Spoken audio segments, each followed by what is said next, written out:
Bad సిచ్యువేషన్లోనూ కూడా మనము పాజిటివ్గా థింక్ చేసినట్లయితే మనకు మంచే జరుగుతుంది. దీనికి ఒక చిన్న ఎగ్జాంపుల్ చెప్తాను. ఒక రాజ్యంలో ఒక రాజు ఉండేటువంటి వాడు.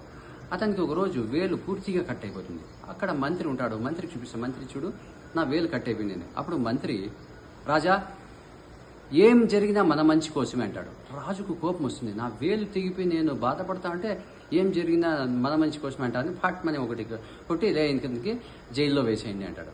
తర్వాత రాజు 2-3 రోజుల తర్వాత వేటకు తన సైన్యాన్ని తీసుకుని అడవిలోకి వెళ్తాడు. అక్కడ ఆదివాసులు రాజును సైన్యాన్ని బంధించేసి ఒక్కొక్కరికి బలి ఇచ్చుకుంటూ వస్తారు. రాజు వంతు వచ్చాలకి అక్కడ వాళ్ళు రాజును చూసి స్టాప్ చేసేస్తారు.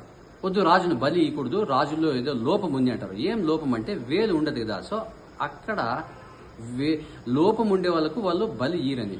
అప్పుడు రాజును వదిలేస్తారు. రాజు పరిగెత్తుకుంటూ వచ్చి తన మంత్రి దగ్గరికి వచ్చి సాష్టాంగ నమస్కారం చేసి, మంత్రి నేను తప్పు చేశాను, నువ్వు నాకు ఏం జరిగినా మన మంచి కోసమన్నావు. ఈరోజు నాకు వేలు లేని దానివల్ల నా ప్రాణాలతో నేను బయటపడగలిగినాను.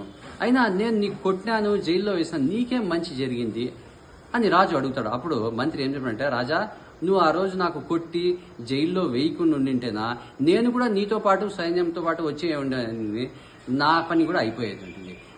కాబట్టి నేను నీతో రాని దానివల్ల నా ప్రాణాలు కూడా నేను బ్రతకగలిగినాను అని చెప్తాడనమాట. దీంట్లో ఏమంటే నీతి, మనం ఏదన్నా కానీ ఎటువంటి ఆపద సమయంలో కానీ మనం పాజిటివ్గా థింక్ చేసినట్లయితే మన లోపల నుంచి శక్తి ఉత్పత్తి అవుతుంది.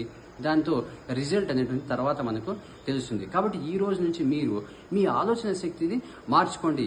ఎటువంటి విపత్కర పరిస్థితుల్లో అయినా కానీ పాజిటివ్గానే ఆలోచించినట్లయితే మనకు పాజిటివ్గా జరుగుతుంది. Okay, thank you.